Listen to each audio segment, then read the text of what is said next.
Okay, hello everybody. My name is Matthew Burton, professor of game design here at Webster University.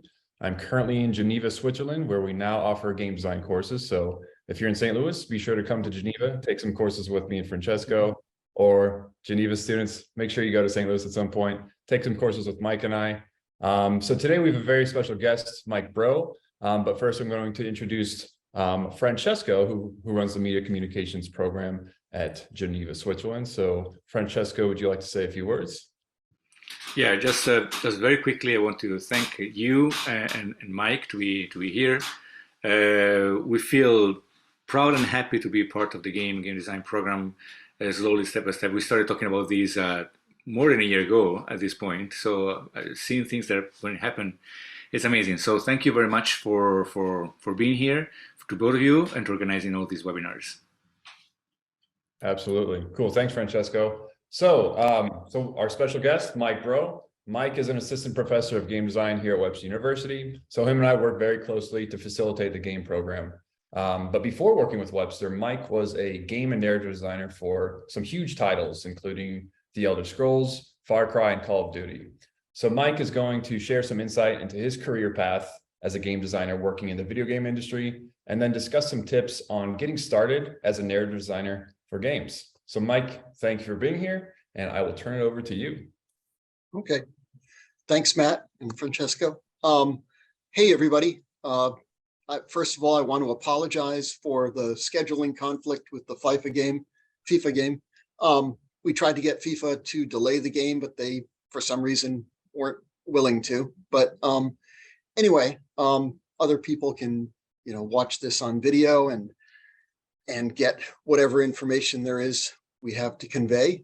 So as Matt said, I'm an associate professor at Webster. And whoops, I'm sorry. I need to get my share screen thing here going. Okay. And I've been in the game industry since 1984, working on games. And let's see if I can actually share here. Do you see that, Matt? My little presentation. I sure can. Okay. Yeah, that's great. Let me see if I can actually full screen it. Here we go. So I've been working on games since 1984. I've got about 90 analog games, that's role-playing games and board games and card games under my belt, and 40 or so digital games, computer and video games. And almost all my work was as a game designer and narrative designer. I did some scripting and even a tiny bit of level design that I wasn't very good at, but mostly game design, narrative design. And now I'm an associate professor of game design at Webster. And I just want to talk about, my role here is to talk mostly about narrative design and the role of the narrative designer in game development. This is what my wife calls my ego wall. These are the games that I've worked on over my career. And let me see. I kind of want to share something here. Can you see this new screen, Matt? Yeah, I can see it. Okay. On Board Game Geek, there's a list of the games I've worked on. And there's computer and video games, strategy guides, some board games, and then a whole bunch of role-playing games over the years, going back to 1984. So that's me. And the thing about working on a game with a professional team is every game is different. Even if it's, Dragonlance number 6, you go to Dragonlance number 7, completely different team, different process, different story, different game. So I learned a lot from all these various projects, and that's what I try to convey to my students. And if anybody ever wants to see that list, you could email me. Back down the bottom right there is my email address, michaelbreaux50@webster.edu. If you have any questions, feel free to email me or, talk to Matt and get my address from him. And I'm happy to answer any questions anybody has about narrative design, the game industry, anything like that. Anyway, so there's my ego wall. I also, a couple of years ago, wrote a textbook about narrative design that was published by CRC Press. And you can find it on Amazon if anyone was ever interested. It's mostly about narrative design, but it's also got a bunch of game design there. So I just want to kind of talk about careers. And this is the kind of career that most people have. You're shot out of the cannon, out of the college, university canon, and you rise in your field, you reach a peak, and then kind of you retire and then you blow up. That's a normal career for most people. And that's probably the career you all will have. My career looked like this. This is an image of something called Brownian motion, which if you take a cup of tea, or a hot cup of tea, and you look at one of the molecules in it, one of the tea molecules, it just bounces all the heck around. And that's the way my career went. I started out, I got a bachelor's degree in physics. I went into the astrophysics PhD program at Indiana University.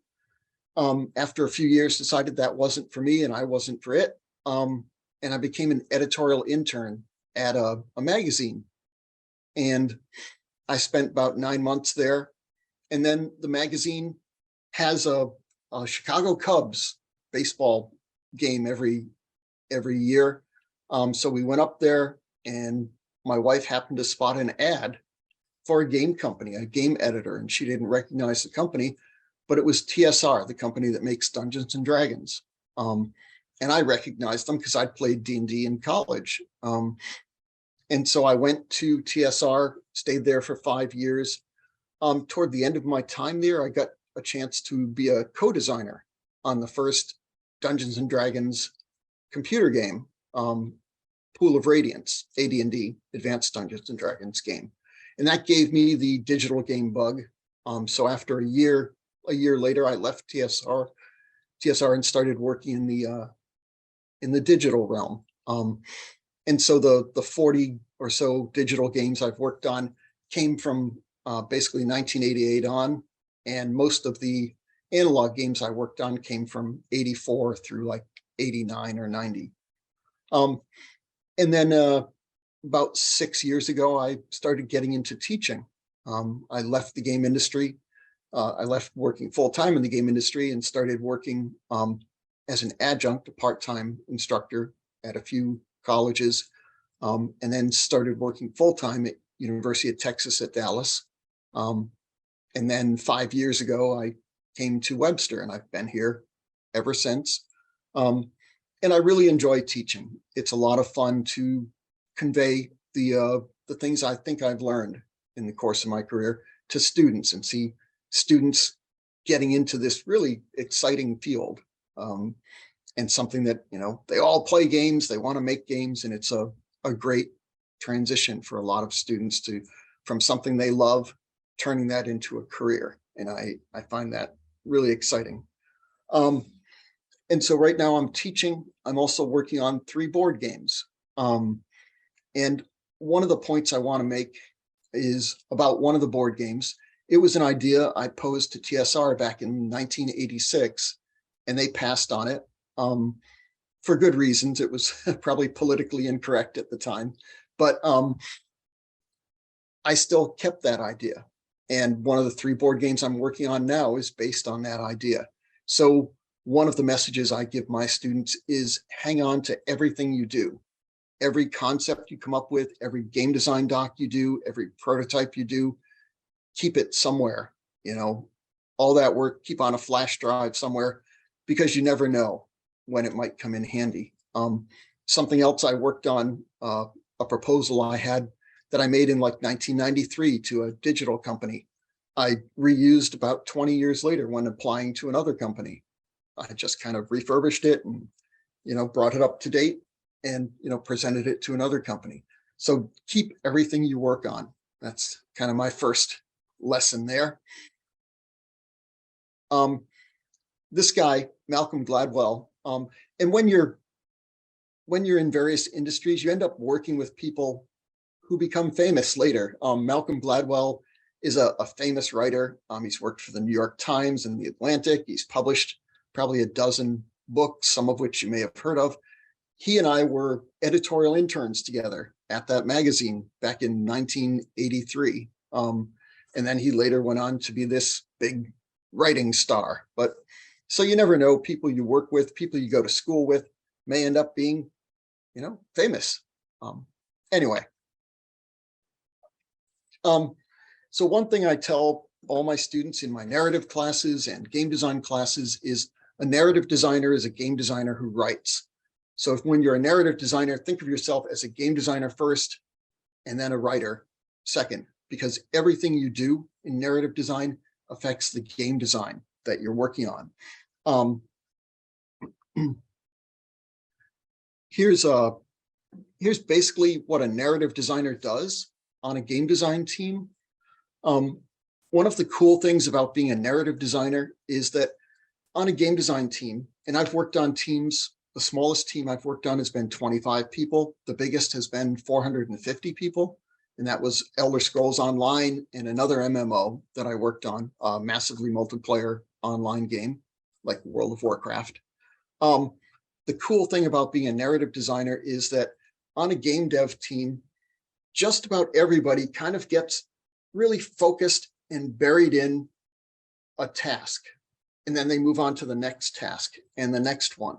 Like a programmer will be writing some code for something to happen, a character to be able to do something, or writing code for the user interface, right? They're really focused on a section, a piece of that whole game design. And the same thing for animators. They're animating one character for weeks, or artists, they're creating a character or trees or something in the game. Virtually everybody on a game design team, a game development team, is focused on some narrow part of the game. There are only really two people who have an overall vision of the game. And the main one is the creative director. That person, it's their vision that the game development team is working to create. But they also have, a lot of responsibilities. They're at least partly a manager. They're in meetings all the time. So the narrative designer becomes the creative director's point person in the game. They have to keep a vision of the entire game. The whole story goes across the whole game. So they're telling a story, they're coming up with characters, but they have to keep track of how all that stuff is being put into the game. And so the narrative designer is someone who has this overall vision and interacts with virtually everyone on the team at various points. Maybe every day you're interacting with a dozen different people or 30 different people. And so this list here, these are the things that narrative designers do on a game dev team, and sometimes they're doing them every day. And the ones highlighted in blue, those are the ones I work on with my students in my narrative design classes. And that a lot of that stuff is basically pre-production.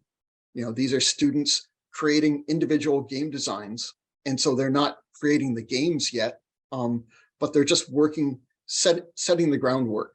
They're laying the foundation that what I tell my students in narrative design classes is this document, this game design document you're creating, you should, by the end of the semester, be able to hand it to a game dev team and work and walk away. And those developers will be able to create the game that you're envisioning. I just saw the chat. Whoops. Whoa, I messed up there. Sorry about that. I just saw the chat someone put about love GDDs. I love GDDs. Justin Thornhill, in case you didn't catch the name. Oh, no, I didn't. Yeah, it's Hey, Justin. Justin. Nice Hello. to see you, Justin. Nice to not see you, or sort of see you. Justin graduated last year, right? Yes. He did. Yeah. Hey. Yeah, J Thor. Okay, now I get it. So game design docs are the foundation upon which a team begins production of a game. And then, they quickly come up with a bunch of stuff that's not in the GDD, because you've got a whole bunch of creative people working for a couple of years. MMOs take like 6 years, and they're coming up with new ideas all the time. So that game design doc is just the starting point, but you need that starting point to get everybody on the same page, everybody pulling in the same direction. So that's what students do in my narrative design class.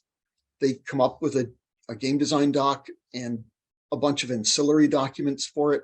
I have them write cinematic scripts, little mini movie scripts. They write short stories. They write quest documents. And a lot of times, quests or missions or tasks, the narrative designers help the game designers come up with those. Sorry, I'm getting a little dry here. And so that's part of what we do in my class here, for narrative design. And so the stuff in blue is what we work on in my class.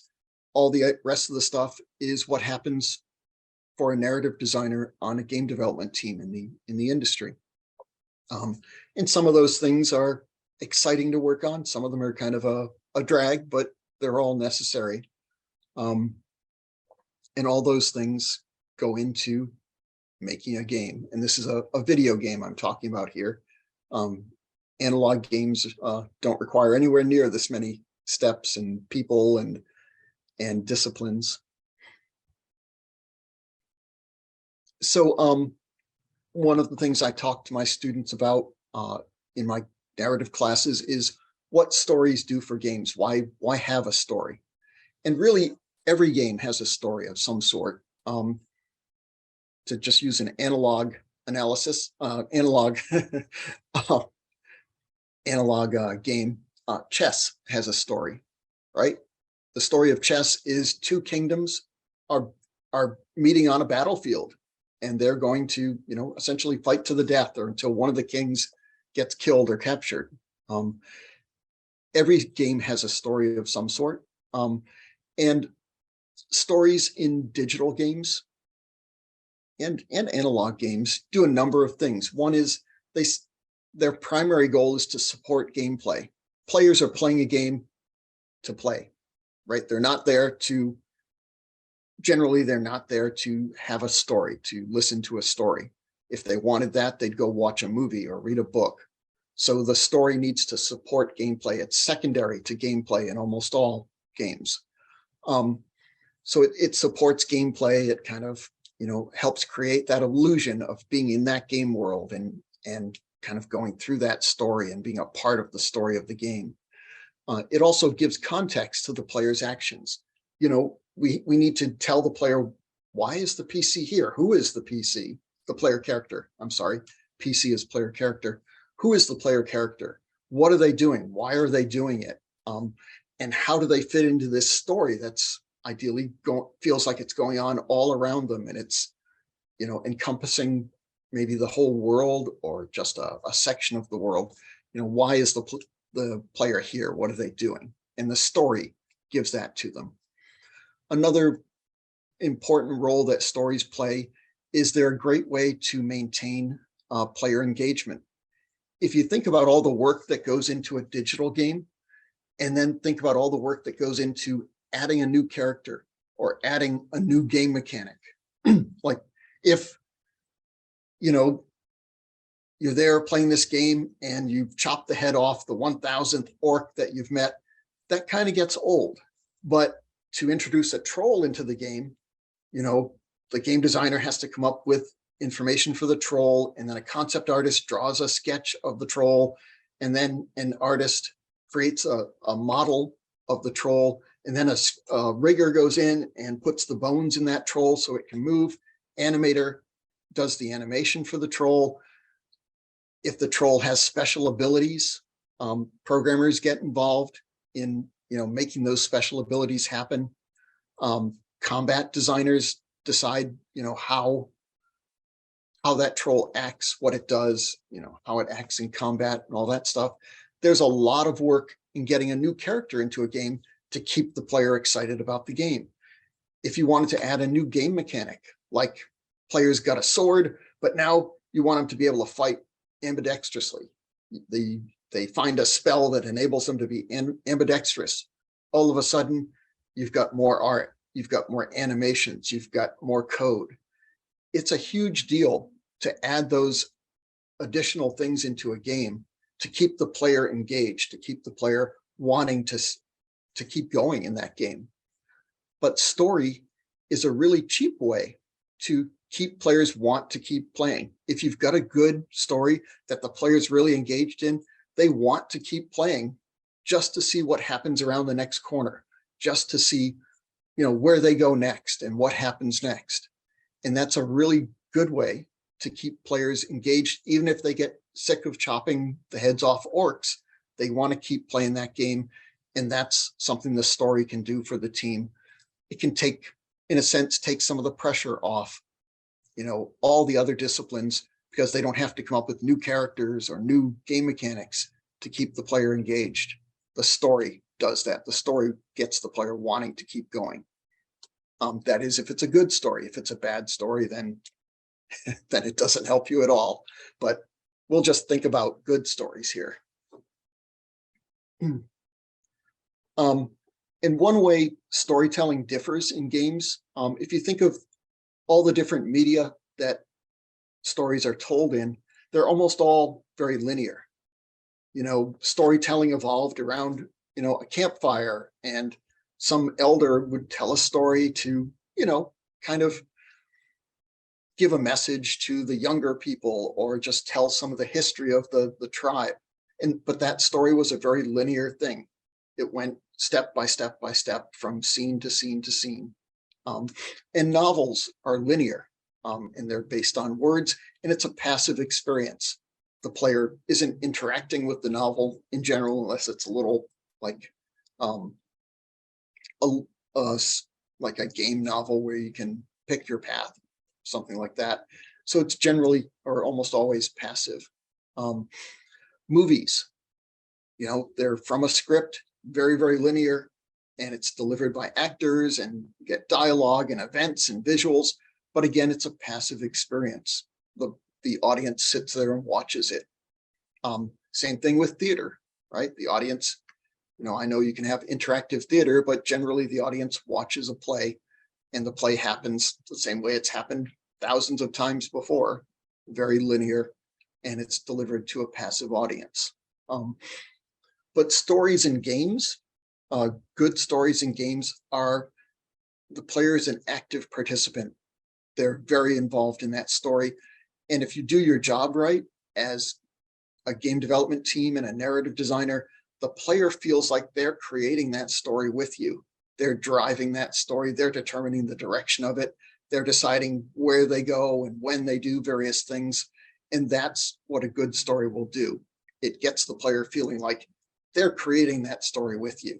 And it's an intense activity, and you don't want the story to overwhelm the gameplay, because players are there to play the game, but you want that story to fit right into the gameplay, to really meld the gameplay and all the visuals and audio, meld it into a coherent experience for the player that's very exciting and wants them to keep going.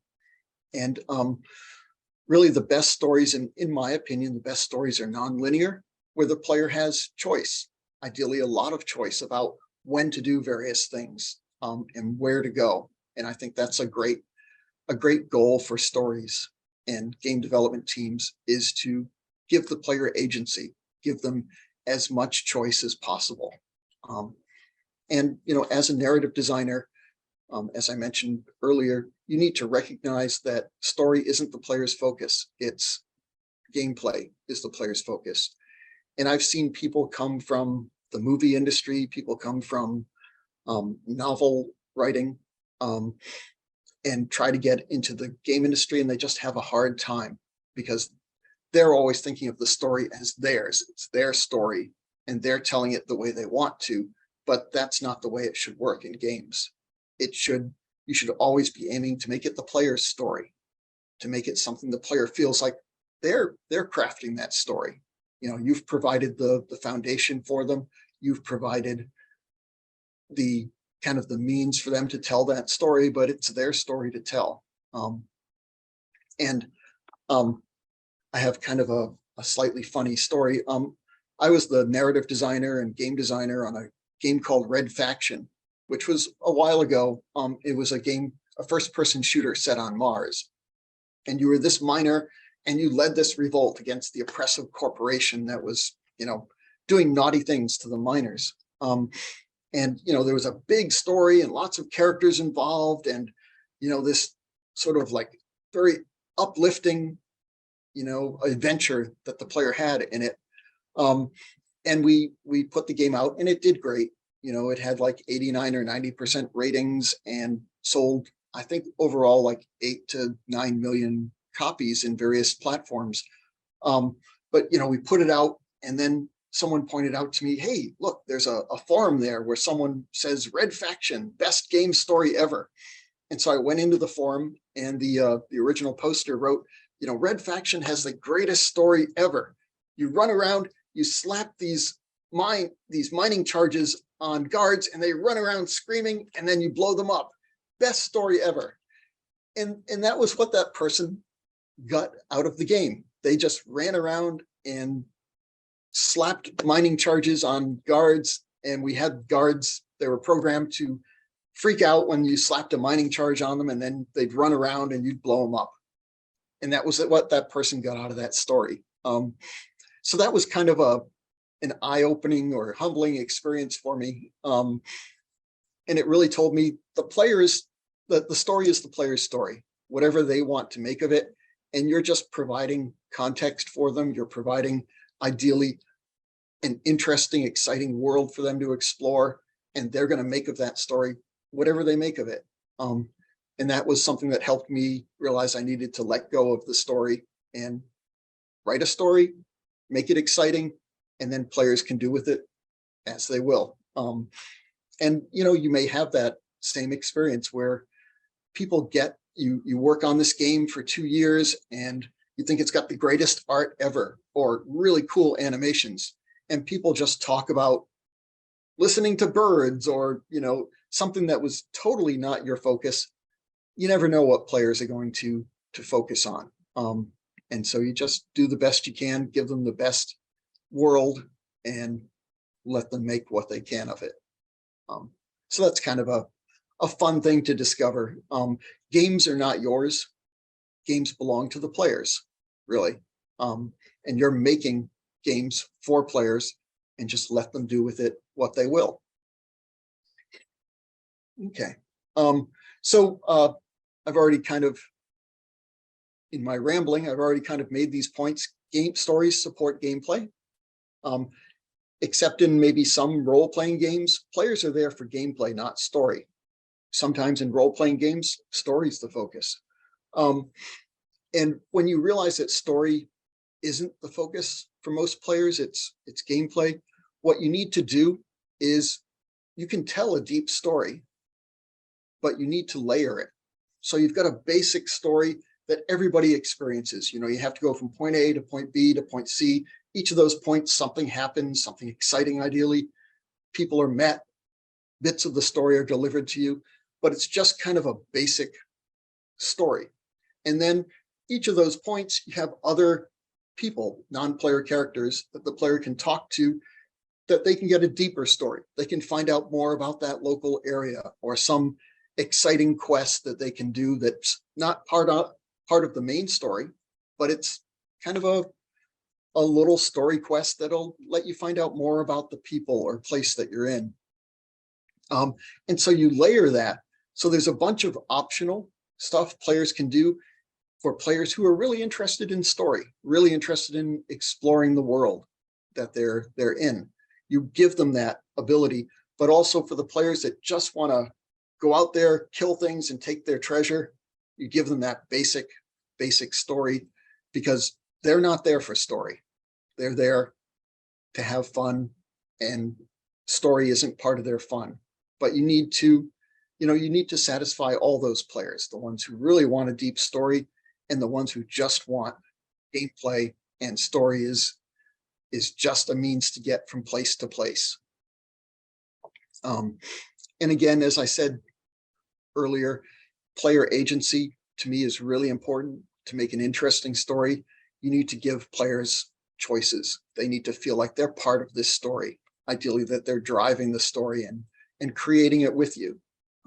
That to me is the goal. And a lot of games don't meet that goal, but that's always been my focus in games. And again, game stories don't belong to the writer. And as I said earlier, that's something for writers who are coming from other industries. That's something that's really hard for them to let go of. And a lot of them end up leaving the game industry because they just can't deal with the story not being theirs and them not dictating every point of that story. So as a narrative designer, you really have to let go of that story. It's something you're working on. It doesn't belong to you. It belongs to the player. It belongs to the game. It belongs to the team. It belongs to the audience. And everyone on your team affects the story, the story from the player's viewpoint. Narrative designer has this story, but every animator who's animating a character, the way that character moves can really affect the way the player views that character and views that character's place in the story. The programmers, game designers, level designers, artists, every person on the team affects the story because they're creating this experience for the player, and it's all wrapped in together, and the story is kind of the icing on the cake, and everybody gets to dabble a little bit in that icing. And I want to give a little bit of, I don't know, well, let me just say, a lot of times game stories get a bad rep.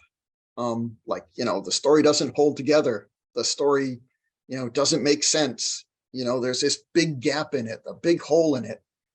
And part of the reason that happens is that every day on a project, every day the game is changing. The game's, the game design is changing. New things are getting added. Things that are already in there are getting taken out. That Red Faction game that I mentioned earlier, I was doing scripting and game design and writing on it. And with 3 weeks to go before we published, it was decided by the creative director and producer that the first level wasn't where they wanted it to be. So they ripped the entire first level of the game out, and we had to redesign it and redo it. And there were some holes in the story because, you write all these lines for characters and they get voice recorded. You fly out to LA, Los Angeles, and you do the voice recording, and then those lines are locked in. And so any changes that occur after that point, the voice lines may not make sense. And one of the things I tell my students about writing a game story is, imagine you take a puzzle and you flip all the puzzle pieces over onto their fronts. So you've got the blank backs, and you write a word on each back, and then you put the puzzle together and you flip it over again to the back, and you hope that it makes sense. Because pieces are coming and going, and levels are getting dropped out of the game, whole sections are getting dropped out, and it happens. And that's part of the reason why sometimes game stories just don't hold together, and you find these big gaps. It's because the writer is part of a team, and that team, everybody on that team is changing the game every day. And the writer's kind of juggling all these plates and trying to keep up with all the changes. And so that's my excuse for why sometimes game stories aren't the best. Sometimes it's because the writer really sucks, but Other times it's because, hey, stuff happens, and it happens every day in a game development project. Some of my students, probably 10%, 15% of my students want to be a narrative designer. And, they want to know what they need to be able to do, what skills they need to be a narrative designer. First of all, you need writing. You need to be able to write well. You need to be articulate. And writing well really means writing very concisely and not overwriting. And that's something that you redo your writing all the time. Writing is editing, essentially. Writing is rewriting is a phrase. You also need experience working with game engines. In my career, I've worked with a whole bunch of game engines, but every single one of them was created by the programmers at the company I was at. So I never worked with Unity or Unreal. They rolled all their own game engines. And you need experience working in game engines, because as a narrative designer, you're expected to get lines into the game and get characters into the game and have those characters doing stuff and interacting with each other. So you need to be able to work in game engines.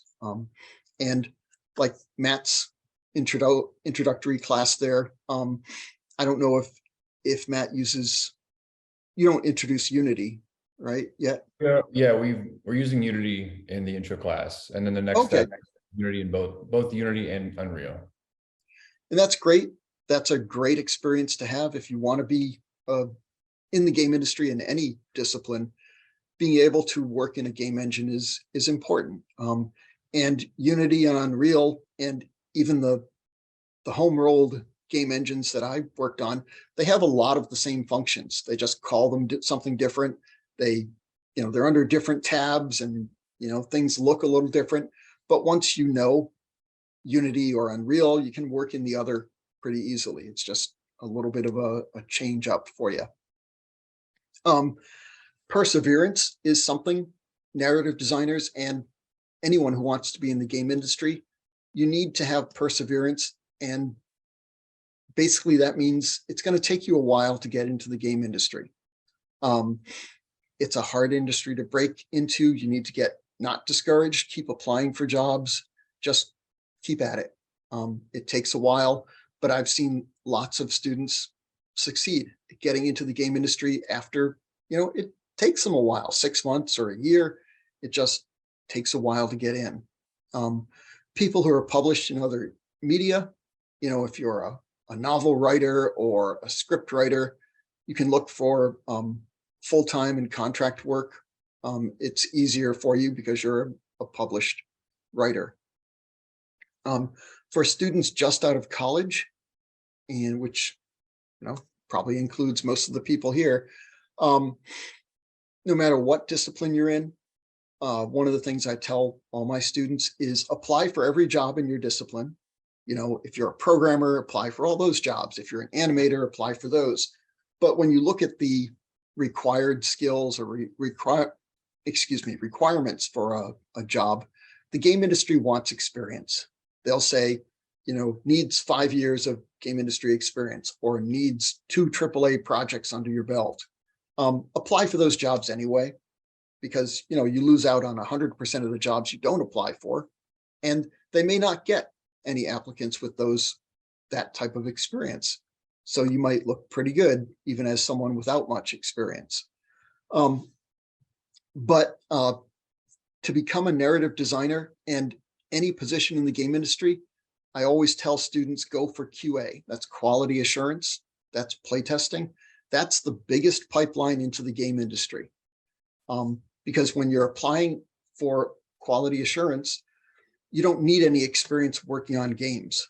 What they want is experience playing games and being able to talk about those games, what you liked about a game, what you didn't like, what you might have told the developers if you were QA for that team, to be able to think about games and convey your thoughts about games. That's what game companies want for QA people, quality assurance, playtesters. And then once you're in as a QA person, you're internal to that company. You're getting game industry experience. And if you want to be an animator, when an animation job pops up at that company, you're an internal candidate. They already know you. You know, they've worked with you. They ideally like you. And that's incredibly important to have worked with someone. So many of the jobs I've gotten in the game industry were because there was someone at that company that I had worked with before, and they could vouch for me. And, you know, if you're in QA and you've been interacting with those animators or artists or programmers, when a job comes up, you've got a really good leg up on getting that job. Even if they're looking for someone with 5 years of experience, you've been at that company for a year, they know you, they're gonna, you know, kind of give you a pass on that experience. So get in, still apply for any job in your discipline that you spot, but don't expect to get them unless you get really lucky. But QA is the biggest pipeline into the game industry. And then once you're in there, you can move up into the position you really want. You have to think of it as an apprenticeship. At Volition, which is in Illinois here, I worked there for almost 10 years, and they do the Saints Row games and Red Faction games, and Agents of Mayhem, I think, is a pretty recent game of theirs, a few years out. There was such an upwelling out of QA into all the different positions. You know, they preferred QA people to become programmers or artists or animators or narrative designers, sometimes producers, because they've worked with you, they know you, they like the way you think, and you've got a great in right there. And even if a job doesn't come available at the company you're at, if you see an animation job at another company or a narrative designer job at another company, you've got game industry experience now. You've been QA for a year or year and a half or whatever, and you've been in the game industry, and you know what it's like to work on a team. And that's really important to game companies. So you can apply for those other jobs now and stand a decent chance of being considered for them, getting interviews. So I always tell students, apply for all the jobs in your discipline, but also look for QA jobs, because that's a great way into the game industry. That's kind of my talk here. Sorry. And so if anybody has questions or comments, feel free to turn your mic on and ask away. I'll go first because it's just a good segue into my comment, but I love the idea of making your first job, right? Apply for everything, especially what you want to do, but QA is your first job. My first job right out of college was in QA, or quality assurance. And it made me realize that I wanted to be a developer and do something more technical. And it was a perfect job to kind of segue into that role, because I was always working with developers, and their expertise and knowledge in programming kind of rubbed off on me, and they taught me a lot of what I know now. And in addition to that, yes, I had that. It wasn't a game design company, but it was a software company, and that helped me work on games going forward. So I couldn't agree more with that comment on, you know, apply for everything that you want, because, you know, something might happen, especially if you're a rock star. But yeah, QA position right outside of college is a great path. And since I'm speaking, I'll ask my question. You mentioned a lot about removing yourself from the game and the story and focus more on like what the audience builds. And I think that's a tough thing for a lot of people to do, to focus on that, because everybody's very proud of their own story. So do you have any tips for starters on kind of making that switch to, you know, this isn't my game, this isn't my story, this is for my audience? Yeah, let me just address the QA thing very, very quickly. Sure. There are so many people I know in the game industry, like the guy who was president of Volition in the last year or so I was there. He started out as QA and rose to be president of the company. Producers, executive producers, you know, lead programmers. So many people just come out of QA and then just kind of rise through the ranks. And it's a great, great start. As far as removing yourself from it. To me, I talk about the balance between ego and pride. And ego is, this is me, this is mine. And pride is pride in the project, pride in the thing that you've helped create. And to me, the proper balance is about 90% pride and 10% ego. You know, you can still feel like, hey, this is mine, but you have to realize that it's not primarily yours. It's primarily the audience's. You're creating it for someone, and unless you want to buy 10 million copies of it and make your company profit, you have to realize that you're trying to get people to buy this. You're trying to convince people that this is for them. This was made for them, and they should want to buy it. And one of the ways to kind of tell if you're too involved, I think, is to get feedback from people outside the team. You know, get people, if you're writing the game story, give it to people and see what they, see what ideas they have. And just getting that feedback. And if you find yourself really resisting feedback, then that's a clue that you're just too emotionally involved. You've got too much ego in the game. And so if you ever find that, you've got to step back and look at that feedback and say, hey, this would improve my story. And just be open to feedback. Being open to feedback, to me, is a way to pull yourself back from this is my game to, hey, these people are part of my audience. Here are things that they are thinking of while they're reading my story or playing my game, playing my prototype. I should, take that audience's suggestions to heart. Because you're not the audience for your game. You're a small part of it, but everybody who may buy your game has something different, some different mix of what they want.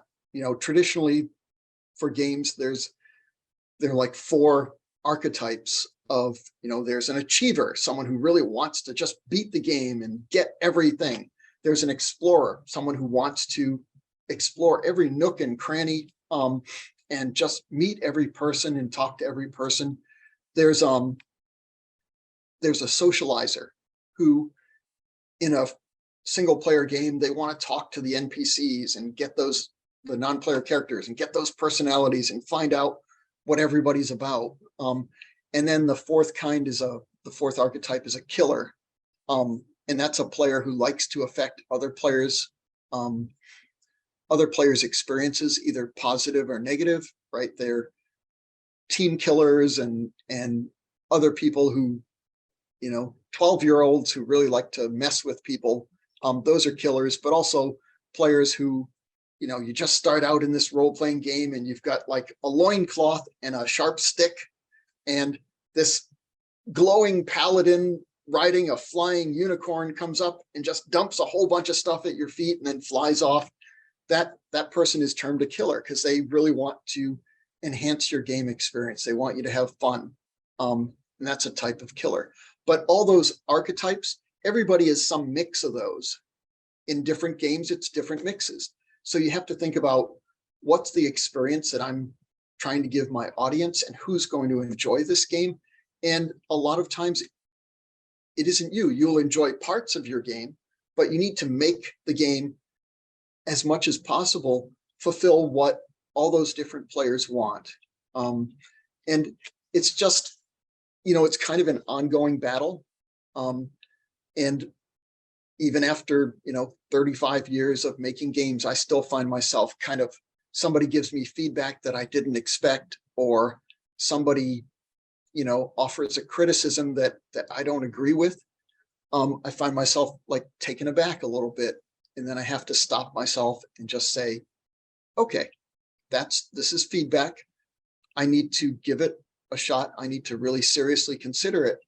And as the designer, as the creator, you don't have to take all that feedback, but you do need to seriously consider it because the person giving it is part of your audience. And all the people who think like them, if you reject their feedback, those people are going to, have the same thoughts and maybe reject your game. So, I think you just need to be open to feedback is the big way I see of making yourself think more about, this isn't my game, this is the player's game, the audience's game. Just constantly reminding yourself to be open to feedback and listening to other people, because they all have different experiences, they all have different opinions. Playing a game is very much a subjective experience. Some people will love it, some people won't. And you just need to listen to people, I think. And that to me is a big way to get yourself acclimated to the thought of, this isn't really my game. I'm helping create it. I'm going to be proud of it, proud of my part in it, but I'm not going to let my ego stand in the way of making this game better. So I don't know if that long-winded answers your question, Matt, but yeah, that was it was really helpful. It almost seems like the more it kind of resonates with you, if it bothers you a little bit, it's almost as it's more helpful, because you might think otherwise, like, oh no, this part was actually good, but if this is your audience saying it, you need to really listen to it. right. And a lot of times you can compromise. You got this feedback, somebody really didn't enjoy this part of your game. Okay, we'll kind of meet them halfway, Right. and they'll get more out of it. They'll enjoy it a little more, and it won't bother them, because, hey, nothing's perfect, and no game is perfectly aligned with a single person. There's stuff people don't like about any game, and there's stuff people love about it, every game. Yeah. If you think about movies, there are movies that get like a 4% rating or something on Rotten Tomatoes. 4% of people liked that movie. 96% of people didn't. You never satisfy everybody, and you never completely satisfy anybody, if that makes sense, right? Yeah. And Perfect. so, when you're making a game, you just do the best you can to make as many people as happy with your game as you can. And just to reiterate, that means listening to feedback. And actually, you have to go out and solicit feedback. You have to ask people to read your story or play your game and give you feedback. Don't just wait for people to give you feedback. Go out there and solicit it. And that way, you get feedback faster, and people know that you're interested in their thoughts. And so they're more likely to give you those thoughts. Mm-hmm. Yeah, I found it's also really good to get feedback early, and to just do it in general, because a lot of people wait till their game is finished and then get feedback. But the earlier you share it with people, the quicker you can iterate and make a quality game. Like, you learn so much from just sharing your game with somebody. Like, an area that you put a bunch of focus into, some people might just gloss over, and you're like, oh, why did they not see that at all? Or they might not know how to do a simple gesture that you're super used to if it's like a mobile game. So yeah, definitely worth getting feedback. Yeah. My game design classes, both like the digital RPG class and the analog RPG class and the board game design class, we do pre-production for a few weeks. You come up with a concept, and then you come up with a game design doc. And then 2 weeks later, you bring a prototype in for people to play. And every week after that, your game gets played by different people. And so you get a variety of opinions. And the whole time you're, reacting to feedback, you're, making your game, the first time you bring a prototype in, it's only a partial version of the vision that you have for your game. You've just got, maybe combat in or a little bit of exploration. But then each week you're building out toward that vision that you had, and you're taking feedback you get each week to adjust the things that people, pointed out to you weren't working well. And so in all my classes, you're presenting your work really early on, and you're getting feedback early on. And I tell people, when you're giving feedback, be kind, right? Because, definitely say the things you liked and the things you didn't like, but realize that, your opinion is subjective, and this person is still developing this game. So give your thoughts on what's there, be kind, but, be very direct. And, criticism is fine, as long as you don't say your game sucks. You should stop it and do something else. That's not constructive, but getting that constructive criticism in, getting it early, like Matt said, as early as possible, even on just a piece of your game, even if only combat is working, or you've just got a map that people can explore. Getting feedback on that is really important. And we also get feedback on our concept docs and our GDDs, our game design docs, because getting feedback when something's just on paper, it's just in a document form. If someone can point out something to you that isn't going to work and you can fix that thing, it can save you dozens and dozens of hours of time later on. If someone were to point that out 2 months later, you've sunk a bunch of hours of time into that game, and somebody could have pointed out this thing that's fundamentally flawed with it that could really help you. Oh, sorry. Yeah, I was still sharing my screen there, but so getting that feedback as early as possible is great, whether it's an analog game or and one of the courses you guys are going to have here is the intro to traditional game design, analog games. I changed the title to analog game design because traditional games, for our students, traditional games are PS2 games. Those were ancient artifacts that their ancestors played. So traditional didn't make much sense to me. So I thought analog game design, and then we've got digital game design. But anyway, and again, I would like to apologize to everyone about the timing of this between us and FIFA. But it's still 0-0, so you haven't really missed anything. Okay. Anybody have comments, questions? Francesco? I have a comment, yeah.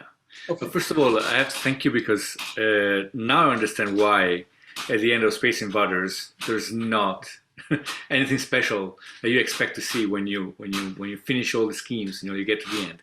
There must have been a gap there within the designers and who actually studied the development of the game. And Pitfall as well. I was a bit upset. But anyways, my comment and question is about writing, because you highlighted how important writing is, and I have to say that I noticed how important it is writing for media in general, even for video and photography, more and more recently, because you are not a photographer anymore. You need to be a multimedia person to be published. And so my question is about writing. What would you suggest? Because writing, you mentioned novels, you mentioned different ways of writing. If someone wants to actually get specialized in writing for games, do you think there is a path that has to follow, some tips, or it is just writing at the beginning and then it will come by itself? I don't think there's any set path. My path was been incredibly weird. Physics, astrophysics, writing for a magazine, and then game writing. I think the path, even after I said there is no path, the path is to get a portfolio site. Get a body of work. Write short stories, write part of a novel, write podcast scripts, write cinematic scripts for a game, write a game design document for a game, write quest documents, write short stories that fit in that game. That to me, if you've got a game design document and you've got short stories that fit in that game world that you're envisioning, and you've got cinematic scripts for the story of that game, that's a package that a game company can look at and say, this person can do the work, because coming up with a game design doc, that's a game design process that writers will often do. Sometimes game designers do it. Sometimes the creative director does it. But a lot of times a narrative designer will do it. So if someone wants to be a narrative designer, I'm happy to provide them with like the work that I think they would need to show on their portfolio site. And it's work that we do in my narrative design class.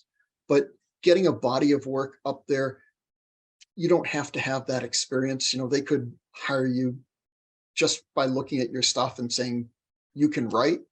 and you've done this game design doc, and so you think about how your story will interact with the gameplay that the player will experience. And that's what they look for in a narrative designer, somebody who's thinking not just about story, but also gameplay, the player experience. And that having that portfolio that people can access and, you know, look at online, I think is the route in. You know, if you get a game design degree with a specialization in narrative, you know, that's a route in as well. But you know, and it's really hard for someone coming out of college without professional experience of some sort to get a narrative design job. Like if people have played the Saints Row series of games, the person who was the writer on the first Saints Row game, they hired right out of QA. He was in QA at Volition, and he could write, and they saw his writing samples, and they just put him in that narrative designer position for Saints Row. And he's been in the game industry ever since. So, you know, it's hard to get a job in any discipline right out of college. And like I said before, QA is a really great way into the game industry. But having that portfolio, even if you're in at QA, if a narrative design position comes up in that company, you need to be able to show writing samples. You need to be able to prove to them that you can write. So if you have a novel, if you have a movie script or a TV script, you know, any of that can prove to someone that you can write dialogue, that you can, you know, get across characterization, that you can describe scenes, you know, all that work that a narrative designer needs to do on games, you can prove in another medium like movies or podcasts or, you know, anything like that. So. Thank you. Okay. Yes, any thoughts, questions, comments from the audience? And again, if people do come up with stuff to ask, if you know, some of you have my email directly, but you can send them to Matt, and Matt can send them on to me if you're there in Geneva. But anything, I'm open to any sort of question about games, game design, narrative design, the game industry, anything like that.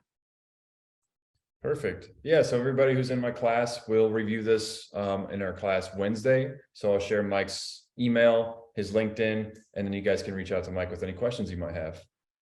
Okay. Cool. Awesome, Cool. Mike. Thank you so much for spending time with us. This was really insightful, really helpful. Yeah, thanks again, and have a great day. Enjoy the soccer matches. And Okay. Thank you. oh, Netherlands, right? Well, thanks, everybody. Cool. All right, see you guys. Take care. All right.